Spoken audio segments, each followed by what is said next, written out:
Gall में test match जारी है जिसमें शिखर धवन ने धमाकेदार पारी खेली। इसके अलावा चेतेश्वर पुजारा भी शतक लगा चुके हैं। टीम इंडिया के कैप्टन विराट कोहली वो बड़ा स्कोर नहीं बना सके इस टेस्ट मैच में। और साथ ही साथ हम बात करेंगे विमेंस क्रिकेट टीम की, जो कि भारत लौट आई है और भारत लौटने पर विमेंस क्रिकेट टीम का जोरदार स्वागत भी हुआ। इसके अलावा बात टेनिस स्टार सानिया मिर्जा की भी करेंगे, जिन्होंने मिताली राज की जमकर तारीफ की। लेकिन बात गॉल के गब्बर की करेंगे, यानी कि शिखर धवन की, जिन्होंने जबरदस्त धमाका किया। हमारे साथ स्टूडियो में मौजूद है हमारे क्रिकेट एक्सपर्ट मनिंदर सिंह, उनके साथ हम बातचीत करेंगे। लेकिन गॉल में अगर कोई हीरो था तो वो हैं शिखर धवन, जिन्होंने पहले ही दिन जबरदस्त धमाका किया।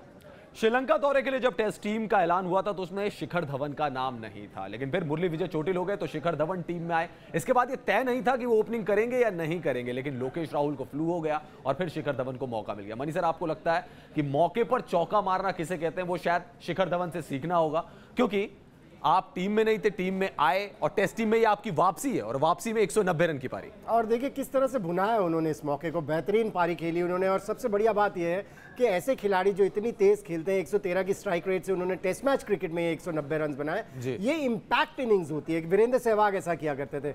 जब वीरेंद्र सहवाग टीम में थे, क्यों इंडियन टीम फॉरेन दौरे पर जाकर जीतती थी? क्योंकि वो तेजी से रन बना के देते थे और अच्छी पिचेस के ऊपर आपके बॉलर्स के पास ज्यादा वक्त रहता था, क्योंकि आप जल्दी डिक्लेयर कर सकते थे। और ये फायदा होता है इस तरह के खिलाड़ियों। क्या ये भी बता रहा है कि श्रीलंका की गेंदबाजी बिल्कुल बेजान थी? जैसे ही नई गेंद पुरानी हुई, कुछ दम नहीं रह गया था इस गेंदबाजी में और ऐसा लग रहा था कि शिखर धवन वनडे क्रिकेट खेल रहे हैं या T20 क्रिकेट खेल रहे हैं। देखिए वो टेस्ट मैच में ऐसे ही खेलते हैं, उनको मुझे नहीं लगता है ज्यादा फर्क पड़ता है, चाहे वो टेस्ट मैच खेल रहे हैं चाहे वो वनडे खेलते हैं। उनका अंदाज वही रहता है खेलने का, जो कि एक अच्छी बात है खिलाड़ी की। लेकिन उसमें कंसिस्टेंसी लाना जरूरी है, जिससे कि ज्यादा फायदा हो सकता है टीम को। जहां तक श्रीलंका की बॉलिंग का सवाल है, मुझे तो एक ही बॉलर दिख रहा था जिन्होंने विकेट्स लिए, प्रदीप जी। बाकी तो सभी मुझे बिल्कुल, मैंने श्रीलंका का सबसे गरीब अटैक देखा है, बहुत ही गरीब अटैक था। लेकिन फिर भी आपको वहां खड़े रह के रन्स तो बनाने हैं। विराट कोहली की बात करें, उन्होंने रन्स नहीं बनाए। अभिनव मुकुंद की बात करें, उन्होंने रन्स नहीं बनाए। पिच बैटिंग के लिए बहुत बढ़िया थी, लेकिन किस्मत ने भी साथ दिया। जैसे कहते हैं ना, फॉर्चून फेवर्स द ब्रेव।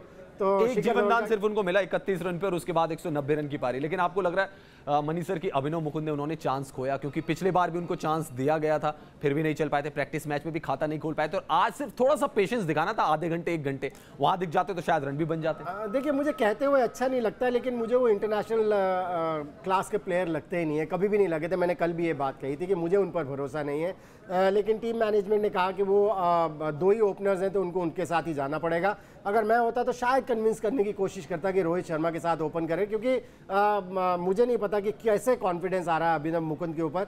लेकिन फिर बात वही है कि आपने अगर उनको ओपनर की तरह सिलेक्ट किया तो उनको पूरा मौका देना चाह रहे हैं शायद कैप्टन और कोच, जो कि दिया जा रहा है। लेकिन मुझे उनमें वो बात नहीं लगती जो इंटरनेशनल क्रिकेट का प्रेशर हैंडल कर सके, क्योंकि इंटरनेशनल क्रिकेट में सबसे जरूरी चीज क्या है, आप टेक्निकली उतने साउंड हो ना हो, आपको मेंटली साउंड होना बहुत जरूरी है। मनी सर, आपको लग रहा है 363 रन स्कोर था, ये एक बहुत बड़ा स्कोर है फर्स्ट डे के लिहाज से, और आप एक बड़े स्कोर की तरफ जा रहे हैं क्योंकि आज आपने हार्दिक पांड्या को भी इंक्लूड किया हुआ है टीम में। बिल्कुल, देखें अगर आपके हाथ में विकेट्स रहती है तो फिर आप हार्दिक पांड्या को भी कह सकते हैं कि आप अपना नेचुरल खेल खेलें जाके, ताकि कल टी टाइम तक अगर आप 550-600 रन बना के डिक्लेयर कर सके तो फिर वही बात जो मैं कर रहा था कि आपके बॉलर्स के पास एक एक्स्ट्रा टाइम रहता है, क्योंकि ये पिच बैटिंग के लिए बहुत बढ़िया है। सो बॉलर्स के पास एक्स्ट्रा टाइम होगा, 550-600 के करीब स्कोर बना होगा तो सामने वाली टीम के ऊपर प्रेशर आ जाता है। जी हाँ, प्रेशर आ जाएगा। और जैसा कि मनी सर, लेकिन आज हम देख रहे थे प्लेइंग 11 को लेकर कि आज प्लेइंग 11 में हार्दिक पांड्या को लाया गया और जो सारी बातें हो रही थी कुलदीप यादव को लेकर वो कुछ नहीं हुआ। तो इस फैसले से आप थोड़ा हैरान हुए कि श्रीलंका की सरजमी, वहां पे आप गॉल में 3 स्पिनर्स को खिला सकते थे, आपके पास चांस था, लेकिन 3 पेसर आपने खिलाए टीम। हाँ रविश, लेकिन डिपेंड करता है ना आप पिच किस तरह की है। वहां पर अमूमन यहाँ पर पिच होती है जहां पर की बॉल घूमती है, लेकिन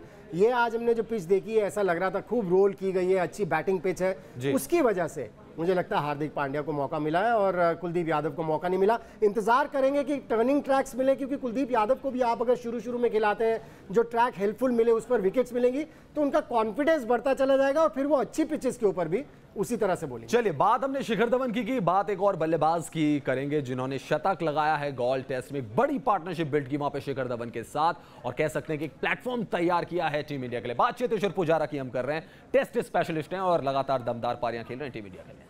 मनी सर, शायद मुरली विजय हो, चेतेश्वर पुजारा हो, ये खिलाड़ी समझ चुके हैं कि इनको टेस्ट क्रिकेट ही खेलनी है और शायद उसके लिए हमेशा तैयार भी रहते हैं कि जब मौका मिलता है कोई बड़ी पारी खेलते हैं? मुरली विजय का जहां तक सवाल है, मुझे लगता है अगर वो अप्लाई करे तो वनडे क्रिकेट और 20 ओवर्स की क्रिकेट भी खेल सकते हैं, लेकिन चेतेश्वर T20 वर्ल्ड कप भी उन्होंने खेला था, लेकिन बाद में शायद चेंज कर लिया अपनी बैटिंग स्टाइल। अटैकिंग क्रिकेट अभी भी खेल सकते हैं वो, अब उनके ऊपर डिपेंड करता है किस तरह से अपने आप को अप्लाई करते हैं। लेकिन जहां तक चेतेश्वर पुजारा का सवाल है, इन्होंने अपनी गेम के ऊपर बहुत काम किया है, क्योंकि इनको एक बार ड्रॉप कर दिया गया था टीम से, क्योंकि इनका स्ट्राइक रेट इतना धीमा रहता था 25 से 30 के बीच में कि गेम को बिल्कुल डेड कर देते थे। अभी भी अट्रैक्टिव नहीं लगते हैं, लेकिन इफेक्टिव बहुत हो गए, क्योंकि आज भी लगभग 60 की स्ट्राइक रेट से उन्होंने रन्स बनाए।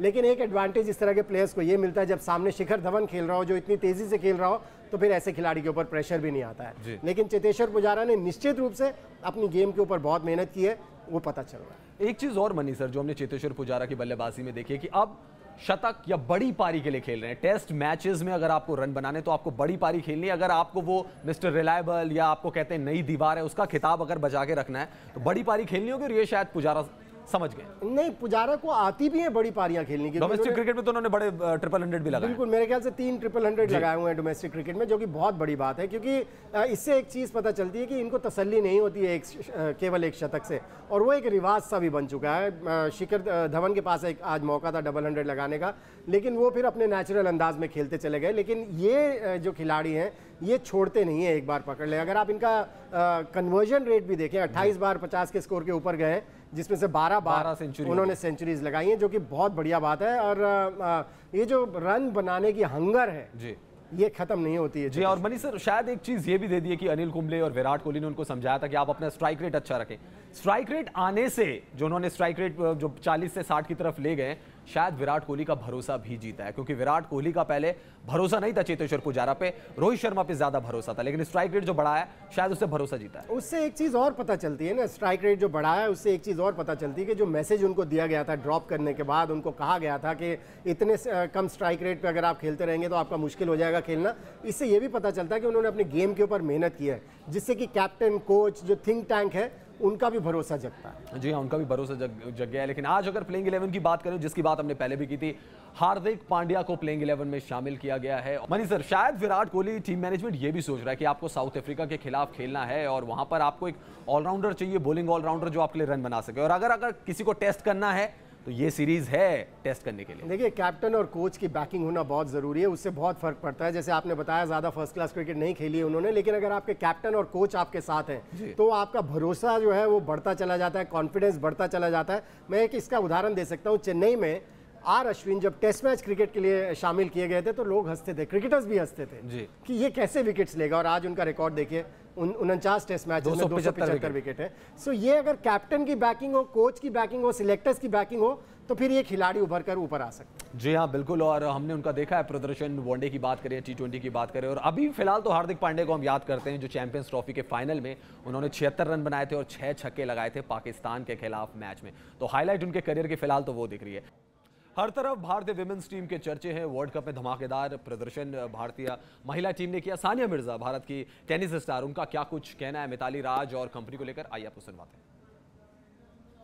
Mithali has been performing amazingly for many years, and I've known her, I've met her at many awards many times, and she's an incredible ambassador for the game. She's an incredible ambassador for Hyderabad. तारीफ हर जगह हो रही है। Money sir, जब आप धमाकेदार प्रदर्शन करते हैं और इस तरीके का ग्रैंड वेलकम होता है, तो मुझे लगता है एक स्टेप और आपको ऊपर लेके जाएगा, आपकी क्रिकेट को और ऊपर लेकर जाएगा। अब बिल्कुल, इसमें कोई डाउट की बात नहीं है। देखिए रवि, जिस तरह से हमारी लड़कियों ने क्रिकेट खेला, फाइनल तक पहुंची, जीत भी जाते अगर प्रेशर को हैंडल कर लेते।